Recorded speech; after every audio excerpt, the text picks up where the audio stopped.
యేసే పరిశుద్ధ నామానికి మహిమ కలుగును గాక. మన ప్రభువైన యేసుక్రీస్తు నామంలో ఈ ఉదయకాలపు వాగ్దానం వింటున్న ప్రతి ఒక్కరికి నా హృదయపూర్వక వందనాలు తెలియపరుస్తున్నాను. ప్రియులారా, నేటి వాగ్దానము ఈ సబ్బాతు దినంలోనికి దేవుడు మనలను ప్రవేశపెట్టినందుకు దేవునికి స్తోత్రము కలుగును గాక.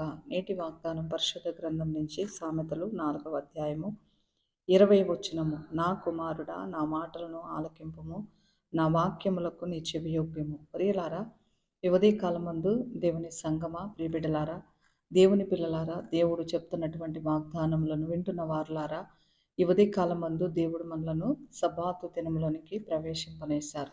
అనగా పరిశుద్ధమైన దినమును ఆచరించుటకు ఆయన మందిరావరణం ముందు చేరి దేవుని నామాన్ని గణపరిచి స్తుతించి ఆరాధించుట కొరకు ఈ దినమందు దేవుడు మనకు అనుగ్రహించిన ఆ దేవాతి దేవునికే మహిమ కలుగును గాక.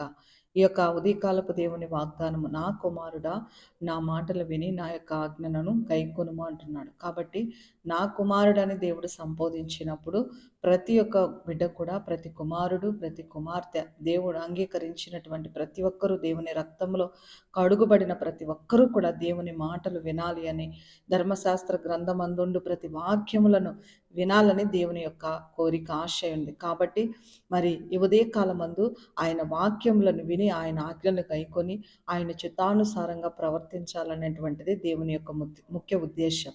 కాబట్టి ఈ ఉదయకాలమందు దేవుడు నీకు అనుగ్రహించినటువంటి శ్రేష్ఠ సమయాన్ని ఆయన సన్నిధిలో గడిపటానికి, అనగా ఆయన వాక్యములు ఎక్కడ మనకు వినిపింపబడతాయి అనగా దేవుని సన్నిధిలో తన వాక్యాన్ని వినిపింపబడుతుంది.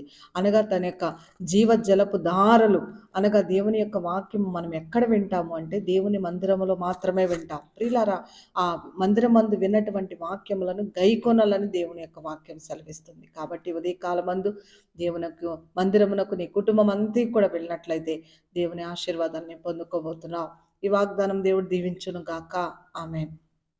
మహాపరిశుద్ధుడవు నీకు వందనాలు.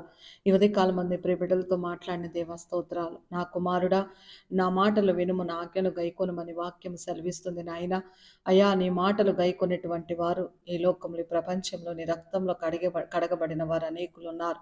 అందరినీ ప్రభు ఈ సబ్బాతు దినంలోనికి మీరు ప్రవేశింపించినందుకు వందనాలు.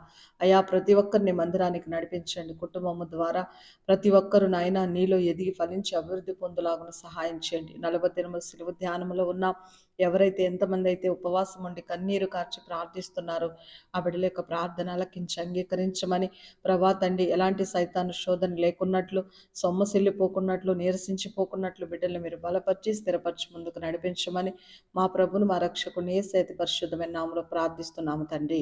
ఆమెన్. ప్రభుకి మహిమ కలుగును గాక. దేవుడు మిమ్మల్ని దీవించి ఆశీర్వదించును గాక. ఆమెన్.